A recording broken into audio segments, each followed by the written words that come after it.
ก็นับเป็นครั้งแรกนะครับสำหรับ Mercedes-Benz ที่เขาได้ใส่เทคโนโลยี Plug-in Hybrid เข้ามาในรถยนต์ของเขาซึ่งเวลาเรานึกถึงรถยนต์ Plug-in Hybrid แล้วเนี่ยเราจะนึกถึงอะไรที่มันเกี่ยวข้องกับความประหยัดใช่ไหมครับแต่ว่ามาในวันนี้เนี่ยเขาเอาเทคโนโลยีตรงนั้นไปใส่ไว้กับสมรรถนะหมดเลยซึ่งเดี๋ยวเราเข้าไปดูกันดีกว่าว่ามันจะเป็นยังไง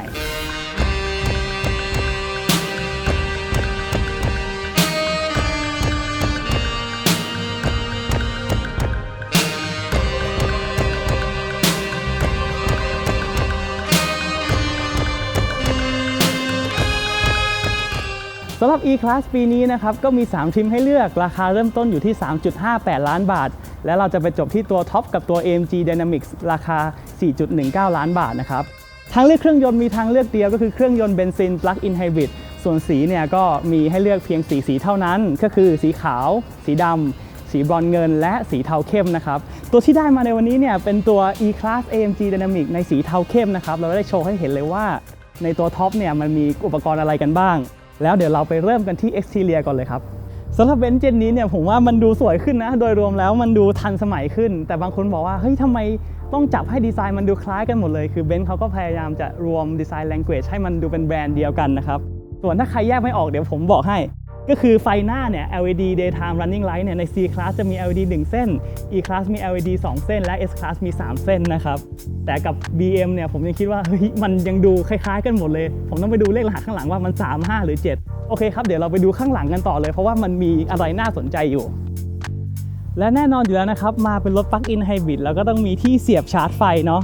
ปลั๊กมันก็จะหน้าตาประมาณนี้นะครับทีนี้เวลาเราจะชาร์จไฟเนี่ยเรากดตรงนี้เหมือนฝาถังน้ำมันเลยแล้วมันก็จะออกมาปุ๊บเราปลดเขี้ยวตรงนี้แล้วเราก็สามารถเสียบชาร์จได้เลยคือการชาร์จไฟเนี่ยต้องใช้เวลาไฟบ้านประมาณ 6-8 ชั่วโมงนะครับแต่ว่าถ้าคุณไปที่แบบว่าเป็นห้างชั้นนำเนี่ยเขาจะมีสเตชันฟาสต์ชาร์จิ่งให้อยู่ที่ประมาณ4 ชั่วโมงนะครับส่วนเรื่องวิธีการเอาออกคุณก็สามารถปลดล็อกส่วนวิธีการเอาออกเราก็สามารถ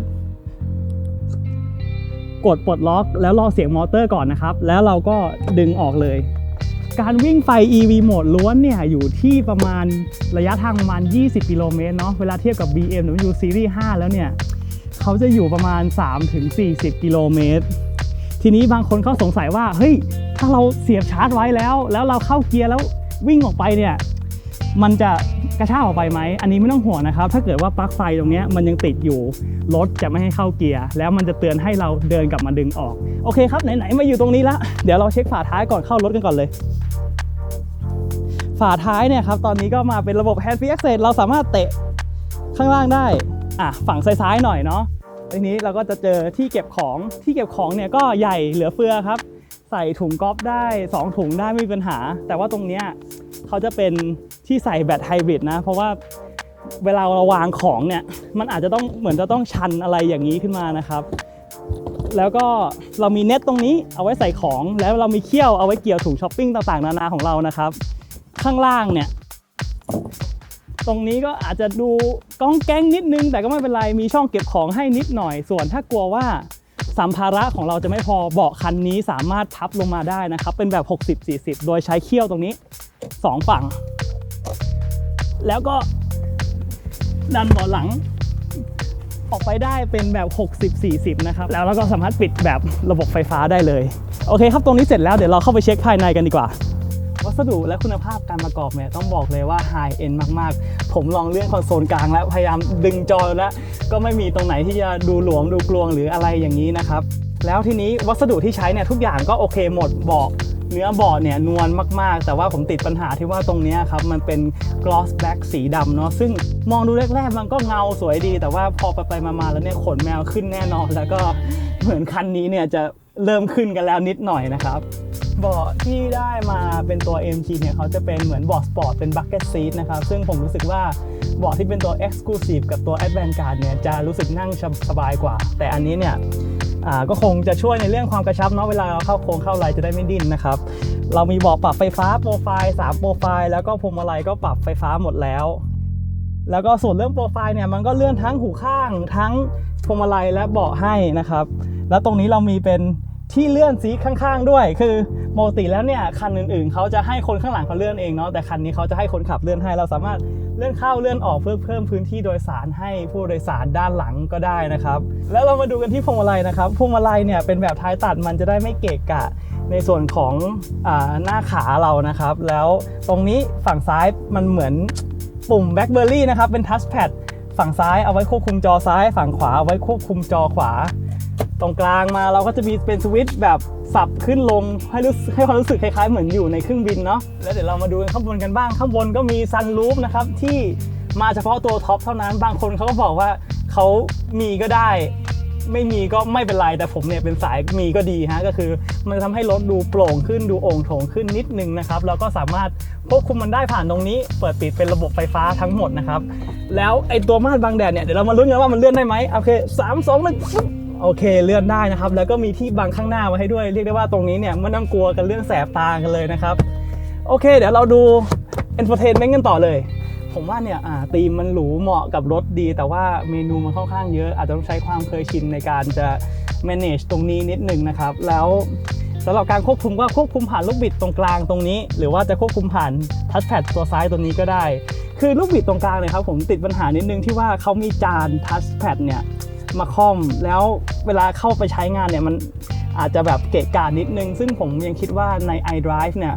ที่เขาทำเป็นทั้งลูกบิดและทัชแพดเป็น 2 in 1 ไปเลยเนี่ยตรงนั้นเนี่ยใช้ง่ายกว่าแล้วระบบเนี่ยผมคิดว่ามันก็ยังเร็วกว่า MBUX ตัวนี้นะครับแต่ว่าถ้าเกิดว่ายังรู้สึกใช้ไม่คล่องเนี่ยเราก็แก้ปัญหาได้ครับโดยการต่อ Android Auto หรือ Apple CarPlay นะครับที่หน้าตาเนี่ยมันก็จะคล้ายๆมือถือของเรามากกว่าหน่อยจะได้รู้สึกเคยชินกันมากขึ้นเนาะก็สำหรับฟีเจอร์หลักๆที่น่าสนใจในนี้เราก็มีกล้อง360นะครับมาพร้อมกับเซ็นเซอร์ถอยหลังซึ่งกล้องเนี่ยชัดมากๆแบบ Full HD เลยแล้วถ้าเกิดว่าต้องไปถอยชนหรืออะไรใครเนี่ยคือโทษใครไม่ได้แล้วนะครับแล้วส่วนสี Ambient Lighting สามารถเปลี่ยนได้ถึง64สีแล้วเวลาเราปรับแอร์เนี่ยเวลาปรับขึ้นลงเนี่ยมันเปลี่ยนสีตามโซนให้ด้วยเวลาเราปรับลงใช่ไหมครับก็จะเป็นสีน้ำเงินเวลาเราปรับให้มันร้อนขึ้นก็จะเป็นสีแดงส่วนถ้ายังไม่ชอบลุคหรือธีมของ Infotainment เนี่ยเขาก็มีให้เปลี่ยนถึง3แบบนะครับแบบคลาสสิกแบบสปอร์ตแล้วก็แบบโปรเกรสซีฟด้วยเดี๋ยวเรามาดูพื้นที่ใช้สอยเก็บของกันก่อนเลยดีกว่าพื้นที่ข้างประตูเนี่ยเหลือเฟือขวดลิตรเนี่ยมาได้แน่ๆแล้วก็มีพื้นที่เก็บแก้วอยู่2ตรงที่ตรงนี้นะครับแล้วเราก็มีตรงกลางนี้ที่เปิดแบบออกผมใส่ถุงเลได้ถุงหนึ่งข้างในนี้เราก็จะมี USB อยู่2ช่องนะครับชาร์จมือถือก็ได้อะไรก็ได้ USB ก็มีตรงนี้อีกช่องหนึ่งแล้วถาดไวเลสตรงนี้ก็สามารถชาร์จมือถือที่รองรับได้ด้วยนะครับแต่ว่าตรงนี้เนี่ยต้องระวังนิดนึงเพราะว่าถ้าเกิดว่าเราใส่เข้าไปแล้วเนี่ยมันก็ดูค่อนข้างลึกเนาะเราเสียบขวดน้ำเข้าไปแล้วเราอาจจะแบบจะเข้าไปเอามันก็ลำบากนะครับตรงนี้ระวังด้วยอย่าเสียสมาธิจากถนนกันนะครับแล้วก็มีช่องกุญแจเล็กน้อยให้ตรงนี้แล้วเรามาดูที่ตรงนี้ก็ใส่เอกสารได้อะไรได้ทั่วไปไม่มีปัญหาอะไรโอเคครับเช็คข้างหน้ากันหมดแล้วเดี๋ยวเราไปดูเบาะหลังกันก่อนดีกว่าแล้วเมื่อเราเข้ามาดูกันที่เบาะหลังนะครับเบาะหลังเนี่ยผมสูง178ก็เหลือประมาณเกินฝ่ามือนะครับพื้นที่เข่าเนี่ยก็ไม่มีปัญหาอะไรแต่ว่าคิดว่าในตัว Camry เนี่ยน่าจะกว้างกว่านี้นิดนึงนะครับส่วนพื้นที่เก็บของเราก็มีข้างๆประตูตรงนี้เหลือเฟือแล้วก็เราสามารถดึงพนักพิงแขนตรงกลางได้มีที่เก็บของด้านในแล้วก็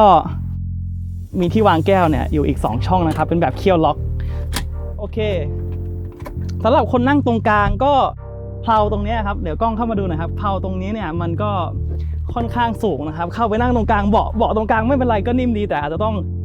วางขาออกมานิดนึงนะครับเพื่อที่จะนั่งสบาย Carnage เนี่ยเป็นรีวิวที่ละเอียดครับและเราก็สามารถจับโจรได้กับพลาสติกกรอบๆตรงนี้ผมเสียดายเนาะแบบทั้งคันเนี่ยใช้มันดีหมดแล้วติดแค่ตรงนี้ที่เดียวข้างล่างนี้เราก็จะมีเป็นช่อง USB ให้คุณชาร์จอิเล็กทรอนิกส์ได้2ช่องแล้วก็มีช่อง12โวลต์ตรงนี้ด้วยนะครับแล้วเรามาดูกันที่ม่านบังแดดตรงนี้เป็นระบบแมนนวลนะครับระบบมือแล้วเราก็มีม่านบังแดดให้ข้างหลังอีกด้วยกดจากปุ่มข้างหน้าแอร์ก็เป็นโซนคอนโทรลแยกสำหรับเบาะหลังก็ควบคุมได้ตรงนี้แอร์ออกเป็น2ทิศทางนะครับทั้งตรงนี้แล้วก็ตรงเสา B แล้วเราก็มีช่องเก็บของเพิ่มเติมข้างหน้าซึ่งมันเป็นแผ่นพับเนาะคือทรงมันก็ค่อนข้างแข็งๆแปลกๆผมยังชอบอะไรที่มันเป็นทรงถุงๆมากกว่านี้นะครับโอเคข้างหน้าข้างหลังเสร็จแล้วเดี๋ยวเราเอารถออกไปขับกันดีกว่าถ้าคุณกำลังถามหาความสบายและความขับง่ายนะครับคุณมาถูกที่แล้วพวงมาลัยเนี่ยนิ่มและสบายมากๆก็ถึงมันจะไม่ค่อยมีฟีลเท่าไหร่เนาะเทิร์นทูเทิร์นเนี่ย รอบเดียวเท่านั้นนะครับจากตรงกลางไปซ้ายและไปขวาซึ่งทำให้การเคลื่อนตัวเนี่ยมันก็ค่อนข้างง่ายช่วงล่างก็เป็นอีกอย่างที่ทำได้ดีครับช่วงล่างเนี่ยมาเป็นช่วงล่างถุงลมแล้วเนาะซึ่งมันจะให้ความรู้สึกเหมือนที่เรากำลังเหาะอยู่รองรับทุกมุมรถได้ดีมากแต่ปัญหาครับคือปัญหาเนี่ยที่ผมคิดว่าผมยังไม่ค่อยชอบเท่าไหร่ก็คือเรื่องเครื่องแล้วก็เรื่องเกียร์เนาะเครื่องผมรู้สึกว่ามันเป็นเครื่องเบนซินอะแต่ว่ามันแอบเสียงดังนิดนึงแต่สำหรับการซีนเสียงที่เข้ามาในรถเนี่ยข้างนอกเสียงลมเสียงยางเนี่ยโอเคแล้วแต่ว่าเวลาฟังจากข้างนอกเนี่ยอาจจะรู้สึกว่ามันดังไปหน่อยเรื่องเกียร์มันก็ตามผมอยู่อึดใจนึงก็คือขับสบายเลยฮะแต่ว่าอาจจะไม่แบบสับได้ดังใจแบบปึ๊บแบบที่ผมไปลอง BMW มาเนาะการประหยัดน้ำมันก็เมื่อกี้ก็ได้บอกไปแล้วนะครับว่าสามารถวิ่ง EV โหมดได้ระยะทางประมาณ20 กิโลเมตรแต่ว่าถ้าดูเป็นคอมพิวเตอร์ตรงกลางเนี่ยดูตัวเลขกันเนี่ยอยู่ที่ประมาณ12-14 กิโลลิตร